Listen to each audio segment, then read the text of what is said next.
Hello, everyone. I am a volunteer with For a Safer Space. Today's presentation is about schizophrenia. I would like to begin this presentation with a land acknowledgement, and this is for Toronto, where the Dish with One Spoon territory is located, as well as Toronto Metropolitan University.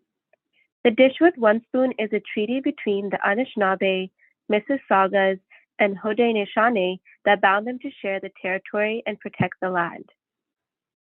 Subsequent Indigenous nations and peoples, Europeans, and all newcomers have been invited into this treaty in the spirit of peace, friendship, and respect. Today's agenda will consist of an introduction about schizophrenia, the symptoms of schizophrenia, the risk factors, complications that can arise, treatment options, and lastly, the conclusion. So what is schizophrenia? Schizophrenia is a serious mental illness in which people may feel disconnected from reality. Schizophrenia impairs a person's ability to think, feel, and behave, as well as their ability to perform everyday activities. Schizophrenia can cause hallucinations, delusions, and extremely disordered thinking and behavior. People are usually diagnosed with this disorder between the ages of 16 and 30 after the first episode of psychosis.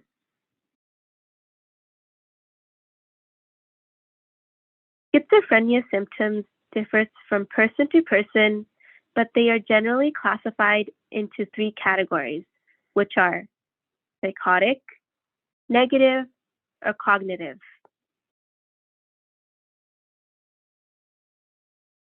Psychotic symptoms include delusions, when a person holds firmly to false beliefs that may appear irrational to others.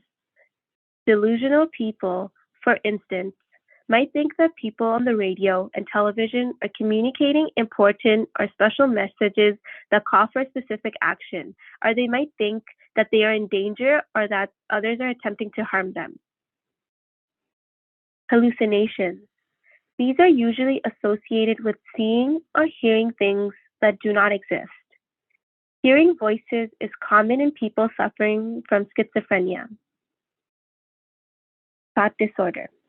When a person's thinking is unusual or illogical. Thought disorders can make it difficult for people to organize their speech and thoughts. Sometimes a person will cut off in the middle of a thought, switch topics abruptly, or use meaningless words. Movement disorder. When a person makes strange movements with their body.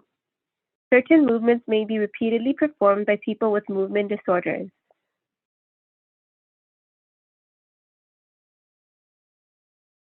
Negative symptoms include a lack of drive, losing interest in or enjoyment from daily activities, withdrawing from social interactions, having trouble expressing emotions, and having trouble carrying out basic tasks. Negative symptoms include having trouble planning and going through with daily activities such as grocery shopping, having trouble anticipating and feeling pleasure in everyday life, talking in a dull voice and showing limited facial expression, avoiding social interaction or interacting in socially awkward ways, and having very low energy and spending a lot of time in passive activities. Attention, concentration, and memory problems are examples of cognitive symptoms. These symptoms can make it difficult to understand what is being said, learn new things, or remember appointments. Cognitive symptoms include the following: having difficulty processing data to make decisions, having difficulty applying information right away after learning it, and having difficulty concentrating or paying attention. Certain risk factors for developing or triggering schizophrenia include a family history of the disorder. It is more likely for a person to develop schizophrenia if a close relative, such as a parent or sibling have the disorder. Complications during pregnancy or birth. This includes exposure to viruses or toxins in the utero, premature labor, low birth weight, and lack of oxygen during birth. Drug abuse during adolescence and early adulthood. And in urban areas with significant income inequality, higher rates of schizophrenia are observed among low-income families. Complications that schizophrenia may cause or be associated with include suicide, suicide attempts and thoughts of suicide, anxiety disorders and obsessive-compulsive disorder, depression, abuse of alcohol or other drugs, including nicotine, inability to work or attend school, financial problems and homelessness, social isolation, health and medical problems, being victimized, and aggressive behavior, although it's uncommon. People with schizophrenia require lifelong treatment. These treatment options include, number one, antipsychotic medications can help to reduce the severity and frequency of psychotic symptoms. Number two, psychotherapy, such as cognitive behavior therapy, assertive community treatment, and supportive therapy. These treatments are frequently used in conjunction with antipsychotic medication. And number three, self-management strategies and family education to help family members learn about the symptoms of schizophrenia and strategies on how to help their loved ones with the illness.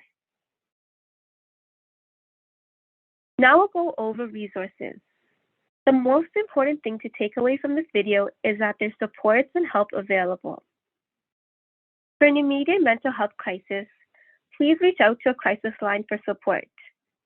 For non-immediate mental health support, a useful resource is For a Safer Space. For a Safer Space is a nonprofit that offers accessible and inclusive mental health care. Visit the website for more information if you'd like to reach out for support. That concludes the presentation on schizophrenia. Thank you for watching.